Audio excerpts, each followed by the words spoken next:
Olá, turma! Vamos para mais uma aula de urgência e emergência comigo, a professora de vocês, a enfermeira Vanusa Ribeiro.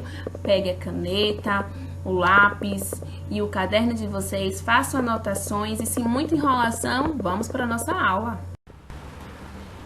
Então, hoje vamos falar sobre parada cardiorrespiratória, o PCR, isso mesmo.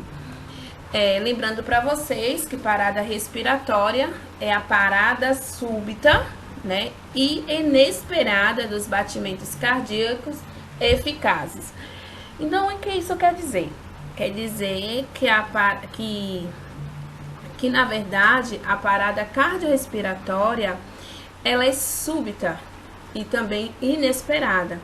Mas, né, se um paciente chega até vocês que ele é portador de uma doença grave, em estágio, por exemplo, terminal, e ele tem uma parada dos batimentos cardíacos, isso não quer dizer que é uma parada cardiorrespiratória, e sim morte.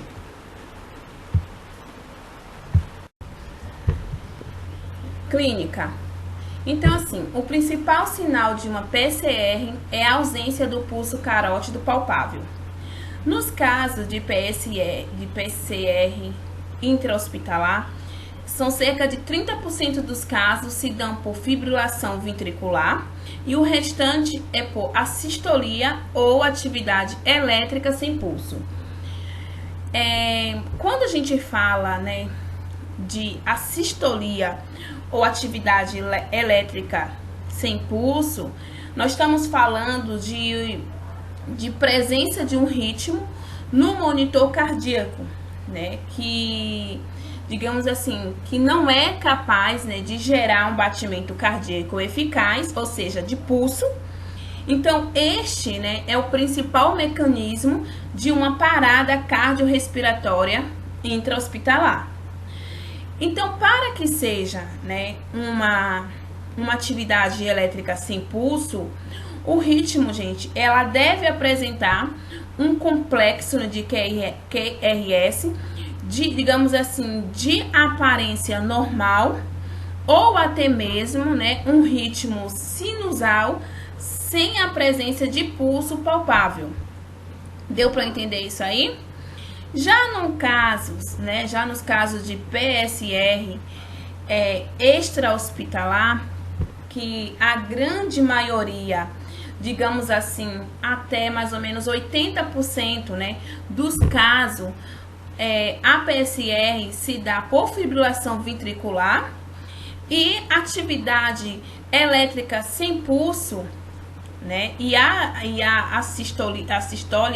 assistolia, ela representa um segundo mecanismo que vai ocorrendo de 20 a 30% dos casos. O tratamento,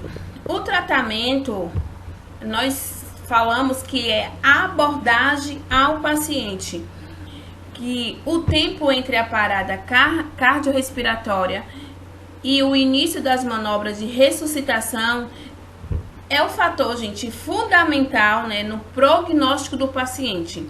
Então, assim, o ideal é que não passe de 4 minutos. Então, porque assim, a partir desse tempo, né, já podemos esperar sequelas neurológicas e após 10 minutos de PSR, sem a realização de manobras de ressuscitação, já podemos esperar uma morte cerebral. Então, assim, dada a tamanha importância do fator de tempo, as manobras básicas de ressuscitação devem ser iniciadas imediatamente. Difundir tais técnicas por meio de programas de formação voltada para a população leiga e capacitar os profissionais de saúde para atuarem mais ágil e eficaz de acordo com os protocolos universais. É medida de saúde pública louvável que podem salvar muitas vidas, bem como poupar de sequelas incapacitantes, como eu falei para vocês logo no início, que A ressuscitação, ela é um fator fundamental para o prognóstico do paciente. Então, o ideal, como eu disse para vocês, e volto a enfatizar, que não passe de 4 minutos. Porque a partir desse tempo, né? Porque se passar desse tempo, já podemos esperar algumas sequelas neurológicas. E se ultrapassar, né, de 10 minutos, sem que haja o PSR, né, sem a realização de manobra de ressuscitação, já podemos, né, esperar que esse paciente venha a óbito. Sinais de PSR. Tem que ser observado, né, se o paciente não atende aos chamados, ausência de pulso carótido palpável, né, apneia ou respiração agônica. Então, assim, vocês têm que ficar ligado, né, se esse paciente hospitalizado, se ele pode estar dormindo e pode haver, né, um mau contato nos cabos dos monitores cardíaco ou até mesmo, gente, um defeito no aparelho. Então, você tem que ficar ligado, né, ter essa observação e também tem que registrar, né, corretamente o ritmo cardíaco. E observação também para vocês, não vá, gente, de modo nenhum iniciar as manobras de ressuscitação em um paciente que ele esteja dormindo. O passo seguinte, né, que vocês têm que fazer é solicitar ajuda. E isso vale, gente, para um ambiente que ele seja tanto intra ou extra-hospitalar. Porque assim, no ambiente extra-hospitalar, deve-se acionar, né, os serviços, né, médicos de urgência, que no caso vocês têm que ligar para onde? Para 193 ou a SAMU, que é 192. Porque assim, de nada vai adiantar, né, iniciar as manobras de ressuscitação se a ajuda não vai chegar. Então, nesse caso, o início das manobras, né, elas vai visar, né, tentar, digamos assim, postergar, né, a ocorrência de lesões, digamos, isquêmica e digamos, até a chegada, né, de um auxílio médico. E outro motivo é que o principal, né, mecanismo do PSR extra-hospitalar é a fibrilação ventricular. E logo, né, se a equipe médica ela não chegar, por exemplo, com um desfibrilador, digamos assim, em tempo hábil, quer dizer, todo o seu esforço que você fez vai ser, digamos assim, vai ser em vão.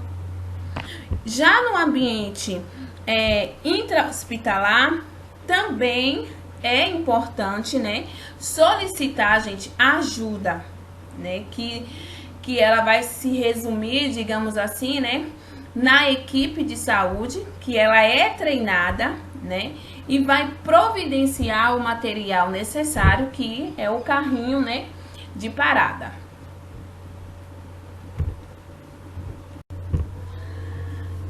Material necessário, o carrinho de parada.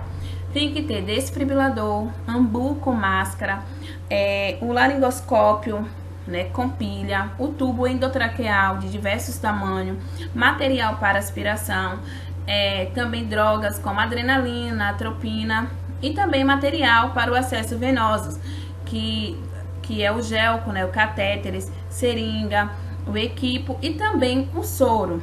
E lembrando para vocês que o atendimento do PSR ele começa com BLS, né, que vocês sabem que o BLS é o suporte básico de vida e que na verdade é o CABD primário, que deve ser, digamos assim, iniciado de frente, né, a um quadro de PSR.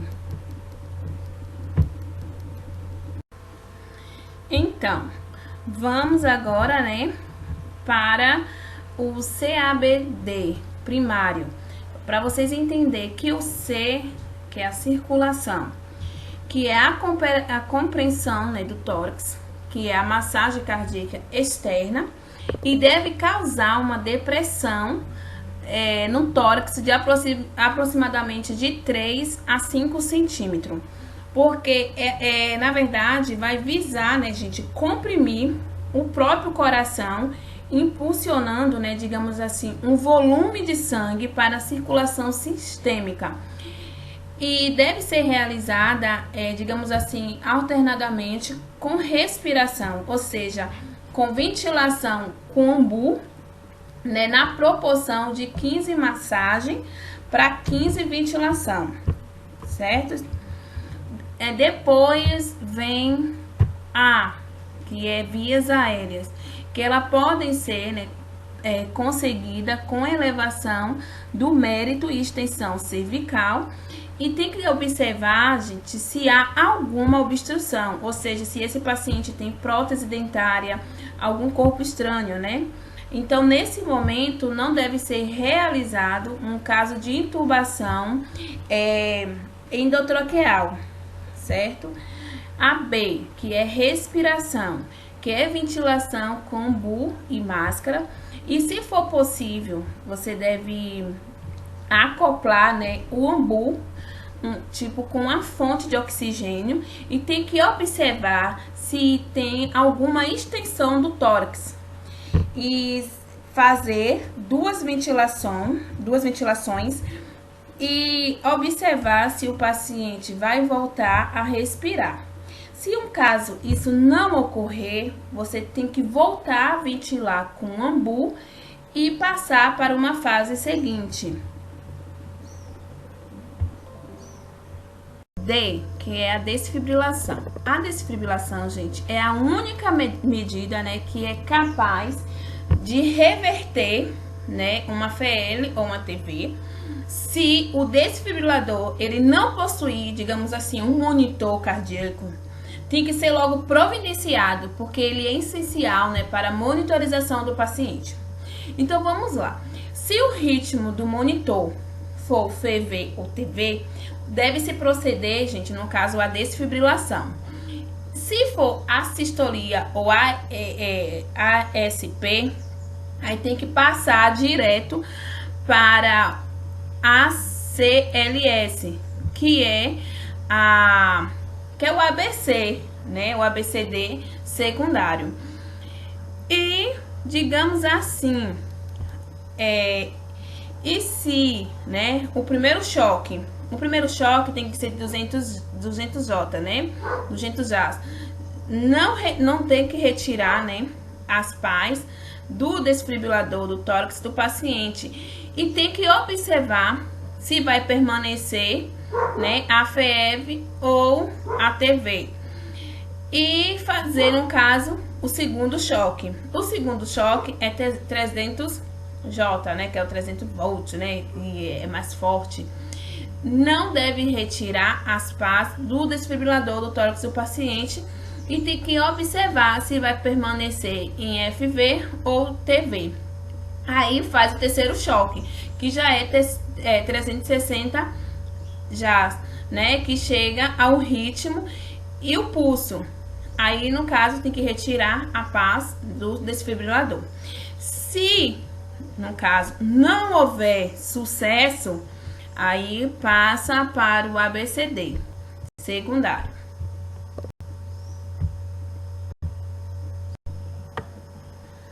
Aí vamos para o ABCD, né? Que o C é circulação, que deve ser realizado um acesso venoso periférico e a infusão de drogas. A letra A, que são vias aéreas, que na verdade este momento, né, gente, que tem que fazer, né, realizar a intubação endotraqueal pela técnica rápida.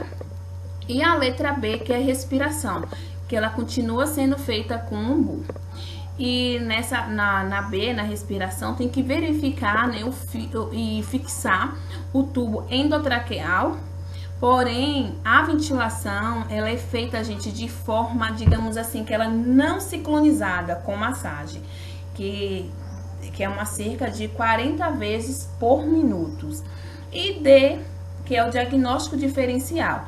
Se um caso, né, o insucesso persistir, tem que tentar procurar possível causa da parada cardiorrespiratória. E assim, gente, a investigação, né, da causa base, né, que venha desencadear o PSR, ela é vital no caso nos pacientes que se recupera de uma PSR. Porque assim, a recorrência, né, ela é bastante elevada. E ela é muito importante que o paciente ele seja monitorizado em uma unidade, por exemplo, de unidade de terapia intensiva. Porque assim, quando para a reanimação, pode ser, gente, uma tarefa mais difícil, né? E a desistência, no caso da reanimação, ela está indicada após a 30 minutos de PSR, né? Com uma técnica, lógico, né? Com a técnica correta de ressuscitação. E nenhuma causa que vai identificar é tratável. No caso de pacientes com hipotermia, que é no caso de afogamento, né, com águas geladas, ou seja, com frio intenso também, merece mais tempo de ressuscitação. Então, nesses casos, o esforço só deve cessar, ou só deve parar após o aquecimento desse paciente. Gente, eu espero que vocês tenham gostado da aula. E na próxima aula vamos falar sobre insuficiência respiratória.